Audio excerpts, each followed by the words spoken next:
سبيل الدموع سبيل. Bismillahirrahmanirrahim. Assalamualaikum warahmatullahi wabarakatuh.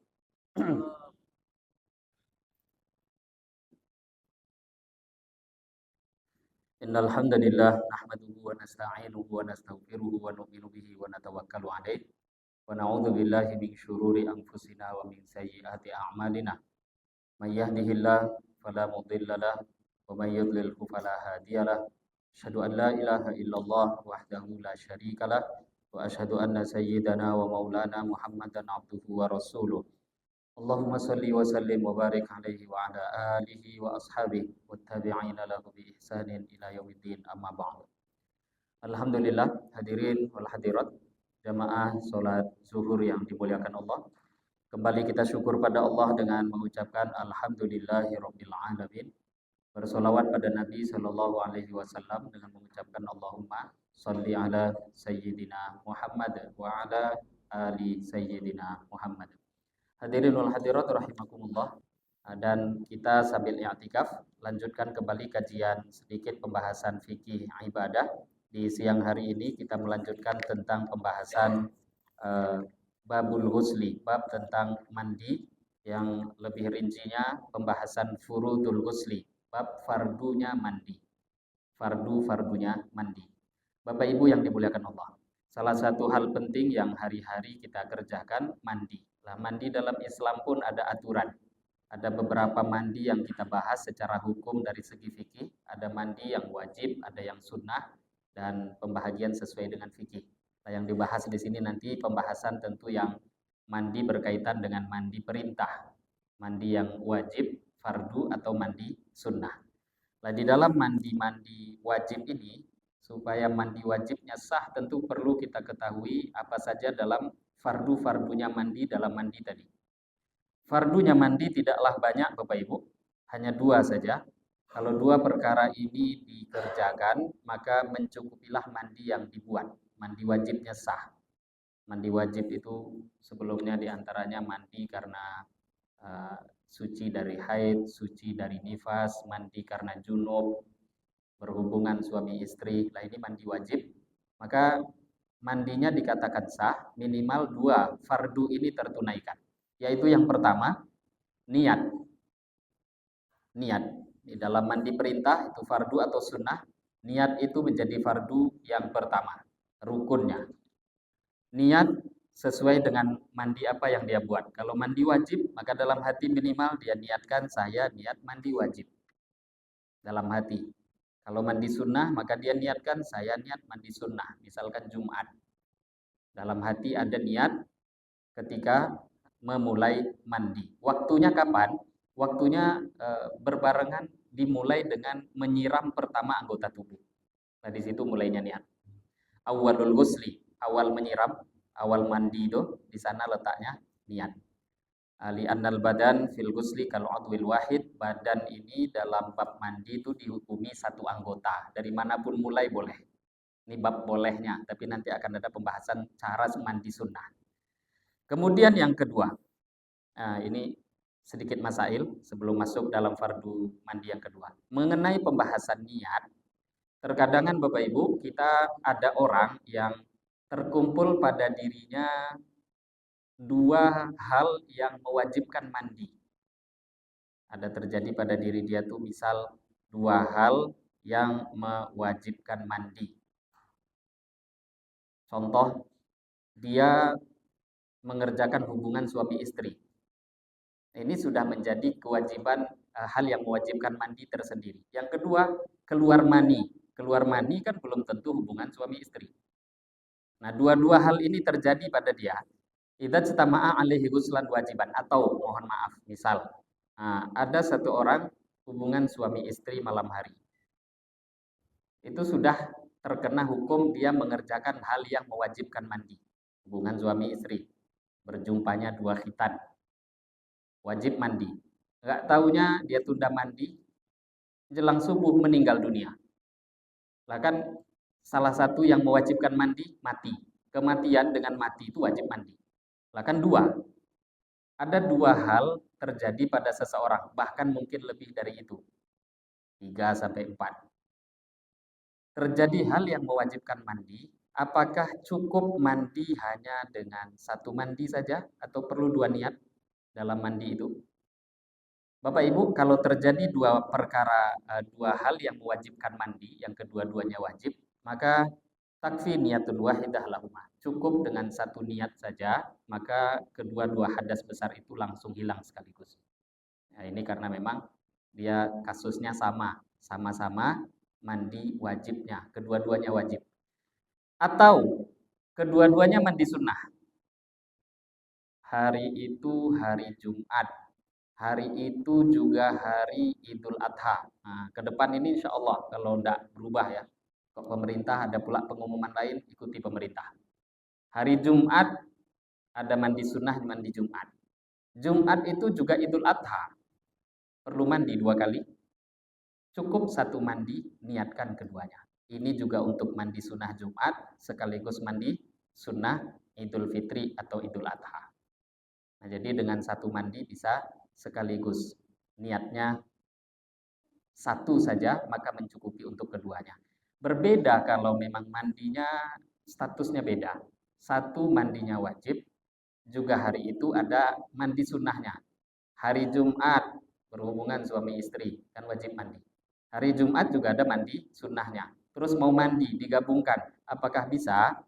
Maka di dalam hal ini mesti dia niatkan kedua-duanya. Mandi itu dalam mandinya mesti dua-dua niatnya dipasang. Ini juga jadi mandi wajib, juga jadi mandi sunnah. Tapi kalau yang tadi, satu aja diniatkan, yang lain jadi ikut. Nah, ini satu hal dalam pembahasan niat. Kemudian kita masuk dalam fardu wudu yang fardu mandi yang kedua. Fardu mandi yang kedua, ta'mimul badan bilma, ratakan air ke seluruh tubuh. Jadi hanya dua ini saja fardunya mandi. Yang pertama niat, yang kedua ratakan air ke seluruh tubuh. Kalau dalam pertanyaan wajibnya dari manapun dia mulai, boleh saja. Sah atau tidaknya mandi itu entah dari kaki, dimulai dari kepala, dari tengah badan, dari manapun. Karena tadi dalam urusan mandi satu anggota tubuh ini dihitung, seluruh tubuh dihitung seperti satu anggota tubuh. Nah, cara sunnahnya nanti akan ada pembahasan sunnah tersendiri. Nah, tentu walaupun yang wajib itu cuma meratakan air ke seluruh tubuh Bapak Ibu, maka perlu juga kita perhatikan tempat-tempat yang sekiranya di anggota itu air agak sulit sampai. Contoh mohon maaf di lipatan-lipatan badan. Perutnya agak berisi, perutnya agak melipat, maka perlu diperhatikan di lipatan badan, di perut, mohon maaf, di paha, mohon maaf, selangkangan. Itu semua tempat yang kira-kira air kalau tak diusahakan di situ diperhatikan, air tak sampai. Maka nanti beresiko mandi wajibnya tidak sah. Karena syaratnya menjadi fardunya mesti meratakan air ke seluruh tubuh. Yang bahagian zohir ini. Itu wajib untuk disampaikan air ke sana. Nah, ini Bapak Ibu tentang fardunya mandi. Jadi hanya dua. Sedangkan sunnahnya mandi, tata cara sunnahnya, ada beberapa hal yang kalau kita inginkan. Jadi misal Bapak Ibu kalau ada orang mandi wajib. Junub, habis itu ingin sambil berenang. Niat dia menyelam sekali celup, habis itu keluar. Tapi dengan niat mandi wajib. Selagi air sudah rata ke seluruh tubuh, maka mandi wajibnya sah. Ini pembahasan sah atau tidak. Nah, kalau ingin tahu sunnahnya mandi, yang pertama, tata cara sunnah. Ini sunnah berarti penggabungan fardu dan ditambah dengan hal-hal sunnah yang diperintahkan. Yang pertama diantaranya, hilangkan yang kotor-kotor di badan, apalagi memang kotor itu sampai tingkatan najis, ataupun yang tidak najis, seperti contohnya mani, kencing. Nah, ini dihilangkan terlebih dahulu. Sebelum mandi itu yang dikerjakan. Yang kedua, mandi sunnah menghadap kiblat. Menghadap kiblat, baca bismillah. Sunnah juga membaca bismillah. Kalau memang mandinya agak di tempat yang double fungsi, ya mandi ya WC juga, Maka membaca bismillah, segala macam yang bacaan-bacaan itu tak boleh dilafadzkan dalam hati. Tapi kalau memang itu khusus hammam, khusus kamar mandi, tak ada tempat, tidak digunakan buang air kecil, buang air besar, maka tempat itu hukumnya suci. Khusus kamar mandi dengan lafadz kamar mandi. Nah, kan kita penggunaan kamar mandi ini kadang toilet ya kamar mandi, bisa numpang kamar mandi, WC namanya bahasa kita. Ini enggak, memang kamar mandi khusus untuk mandi, itu aslinya hukum berbeda dengan toilet. Maka silahkan. Sunnah baca bismillah, kemudian sunnah bersiwak. Nah, siwak di sini termasuk sunnahnya mandi. Kemudian sunnah selepas itu basuh kedua tangan. Mandi sampai tangan sampai ke pergelangan tangan. Kemudian selepas itu sunnah untuk kumur-kumur, matmadah, dan sunnah istinsyak, masukkan air ke hidung. Matmadah dan istinsyak dalam hal ini adalah termasuk sunnahnya mandi. Kenapa ditekankan ini sunnahnya mandi? Karena nanti ada sunnah berwudu juga sebelum mandi, maka diulang lagi kumur-kumur dan masukkan air ke hidung. Jadi yang di sini ini sunnah kumur-kumur, matmadah, istinsyaknya adalah sunnah karena termasuk bahagian sunnahnya mandi. Dan nanti wudu ulang kembali. Kemudian matmadah tadi 3 kali, istinsyak masukkan air ke hidung 3 kali. Diniatkan itu semua sebagai niat sunnahnya mandi. Di antara sunnahnya lagi, mohon maaf, basuhlah terlebih dahulu farji, kemaluan, dan yang di sekitarnya. Itu dulu yang dibuat. Dengan niat, mulai di situ niat silahkan untuk meniat menghilangkan junub atau menghilangkan hadas besar, atau kalau mandinya sunnah ya tentu diniatkan mandi sunnah. Selepasnya, selesai membersihkan farji kemaluan, maka berwudu setelah itu. Nah, dengan sunnah-sunnah wudu yang sudah pernah kita bahas. Nah, sunnah wudu kan panjang tuh dari A sampai Z. Nah, semua sunnah wudu dikerjakan, termasuk di dalamnya basuh tangan diulang lagi, kumur-kumur diulang lagi, istinsyak diulang lagi. Nah, itu semua termasuk sunnah-sunnah wudu dan juga sunnah-sunnah mandi. Ketika untuk mandi dibuat, untuk wudunya diulang kembali. Lah wudu ini Bapak Ibu yang terbaik buat sebelum mandi. Kalau lupa, wudulah di tengah mandi. Kalau lupa, wudulah setelah mandi. Jadi letak posisinya sebelumnya dulu, kalau terlupa di tengah, kalau terlupa buat di akhirnya setelah selesai di akhirnya mandi. Yufidul ma'ala ro'si. Nah, selesai berwudu baru mulai mandi yang betulan mandinya ini. Mulailah mandi menyiram dari kepala. Selepas itu mulailah menyiram anggota tubuh bahagian kanan. Selepas kepala, siram anggota tubuh bahagian kanan. Lah kita anggota tubuh ini kan ada depan belakang. Bahagian kanan yang depan dulu, selepas itu bahagian kanan yang belakang, selepasnya baru bahagian kiri depan, selepasnya bahagian kiri yang belakang. Dalam Islam sedetail itu aturan sunnah. Jadi sunnah untuk mendahulukan bahagian kanan dari kiri. Caranya yang depan dulu, baru belakang, kemudian yang kiri juga yang depan, setelah itu baru bahagian anggota yang belakang. Mungkin ada beberapa hal yang ditanyakan. Apa penyebabnya mendahulukan membasuh, mohon maaf, farji kemaluan sebelum kita mandi? Di antara hikmahnya, sebenarnya boleh saja dia bolak-balik. Tapi yang sunnah dibasuh dulu, semua di bahagian farji, kemaluan, baru kemudian mandi. Supaya nanti di tengah-tengah mandi, setelah itu kan dia berwudu. Jangan sampai nanti di tengah mandi terjadi hal yang membatalkan wudu, akhirnya nanti kembali mengulangi wudunya. Nah, termasuk yang membatalkan wudu kan menyentuh kemaluan. Jadi itu diantara hikmah mendahulukan membasuh farji sebelum mandi. Kemudian diantara beberapa hal masail yang berkaitan dengan bab mandi, yaitu hal yang dari jul hadatul asghar tahtal ghusli amla. Biasanya Bapak Ibu, namanya orang sedang hadas besar, itu juga kan ada hadas kecilnya. Tapi tidak selalu, ada saja orang yang hadas kecil tidak selalu sama. Tapi mungkin yang ditanyakan dengan mandi wajib. Dengan mandi wajib yang menghilangkan hadas besar, mandi wajib menghilangkan hadas besar, apakah hadas kecil akan ikut menjadi hilang?